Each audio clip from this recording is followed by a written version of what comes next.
Welcome aboard, Captain.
Passing 200 meters. Oxygen efficiency greatly decreased.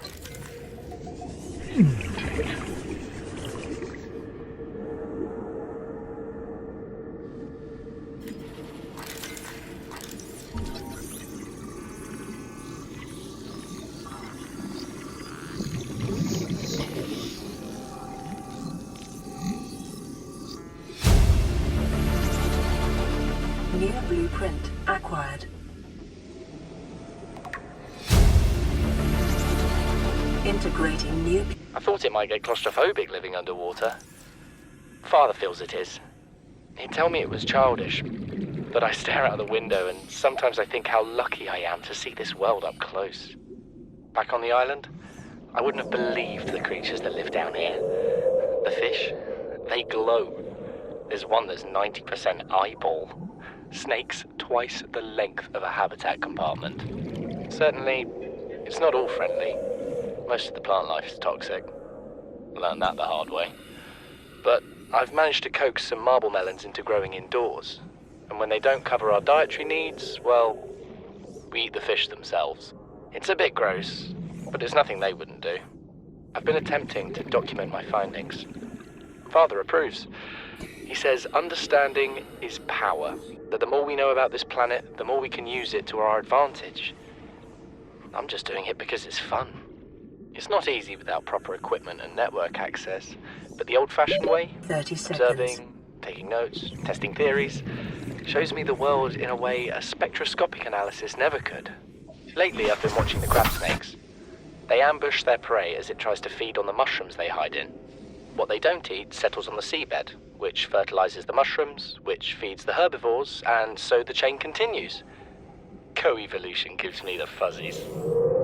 Signal location uploaded to PDA. Integrating new PDA data.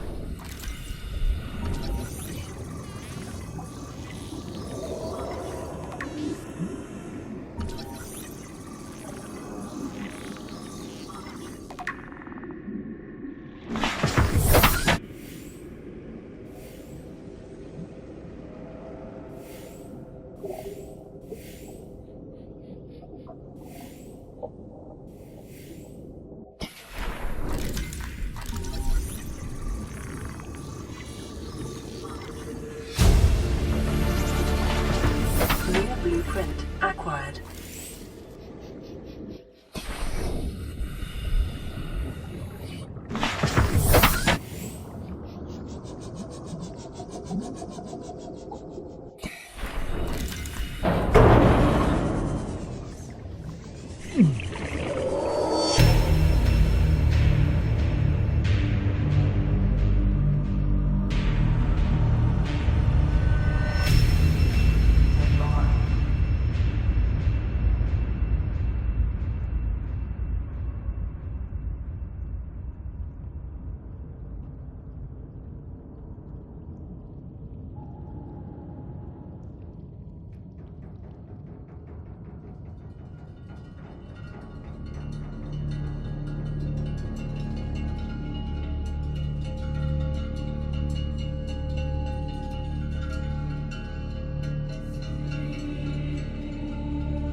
Engine powering up.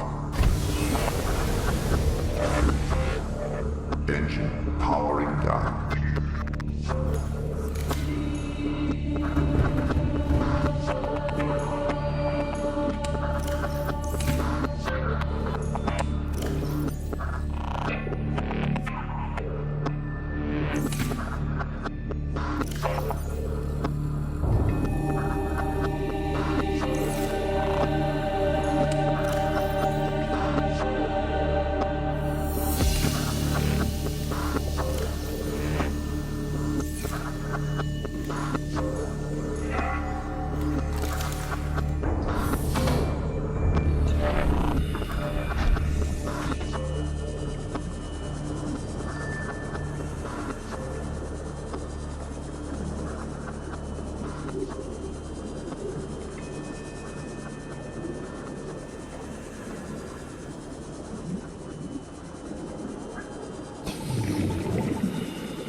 New blueprint acquired. Integrating new PDA data.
Something incredible just happened.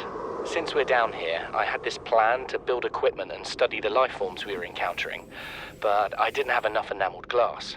So, I started looking for a natural substrate that would strengthen the glass we have, and those stalker teeth we've been finding fit the bill. Only, well, we needed more. That's when Marguerite got interested. She actually listened to me, more than I can say for Father. And I worked up the courage to talk about my more tentative theories. When I told her they were attracted to metal deposits, that their teeth get dislodged when they pick them up, her eyes narrowed and she dashed out of the room. 3 hours later, she came back, her pack loaded down with stalker teeth. I asked her about it. She shrugged and said my theories were good. Said she had the meeting out of the palm of her hand. I think she meant it literally. She is incredible. She went out to the kelp forest armed with just a heat blade and went fin to fin with a pack of stalkers. On the one hand, that is the coolest thing I have ever heard. On the other, well, I hope the stalkers didn't come off worse than Marguerite did. She had a huge gash on her forearm. I don't think things went as smoothly as she made out. Welcome What's the aboard, point in Captain. surviving here if we have to kill everything that makes it so wonderful? I wish I knew more about these animals, but Father won't let me leave the habitat. Maybe with all this glass, we could build a containment unit and get up close to them.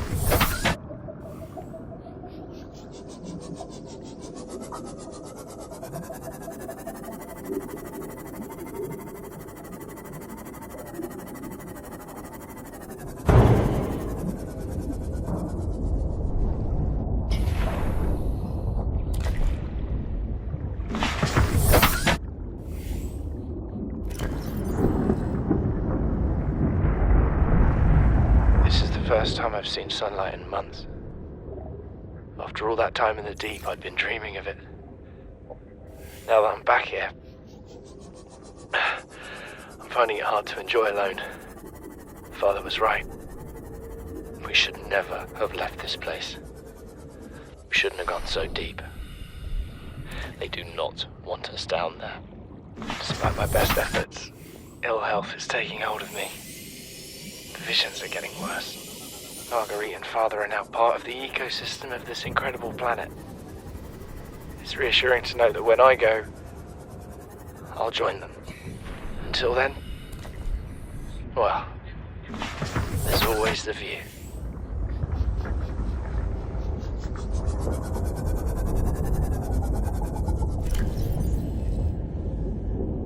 This island is a godsend. Look out of the window. What is that thing? I don't know. I found it outside in the sand. Part of another ship? None I've ever seen. It's not even scratched. Don't fool around with it. It might be worth something. Stand down, Chief. If it were gonna crumble to dust, it would have done so when I picked it up. It's glowing. We're not the first people to come to this planet. People. Maybe. Could be aliens. Could be the damn sea monsters for all we know. One thing for sure, we ain't gonna find out by staying here.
Calorie intake recommended.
We're already 200 meters below sea level. You want to go deeper? Look around us, Chief. Water leaking through the hull, water outside the hatch. We're drowning real slow. If rescue arrives, whatever shot us down, it's gonna do it again and again until it's shut off. You see an off switch around here, Chief? Why would it any more likely be half a kilometer down? Your kid found something on the scanner. There's something down there. Something that shouldn't be. You're mad. I'm going all the same, and I have an idea you two are gonna follow. But if you do, be mindful. Your authority stopped at sea level.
Chief's log, 5 weeks since the crash.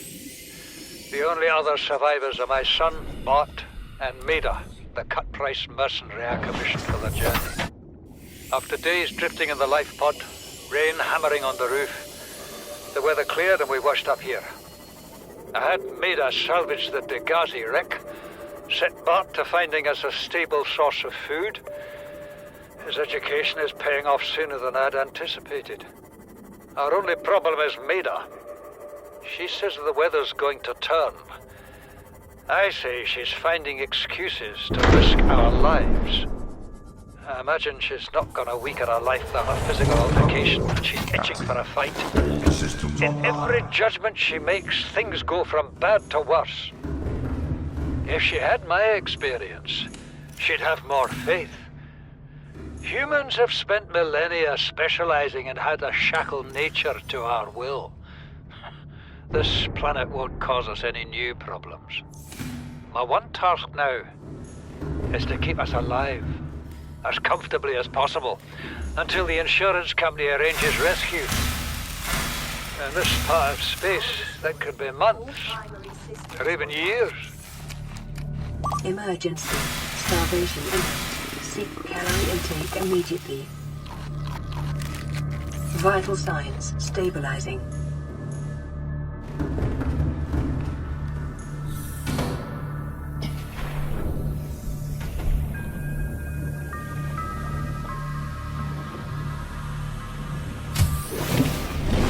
Welcome aboard, Captain.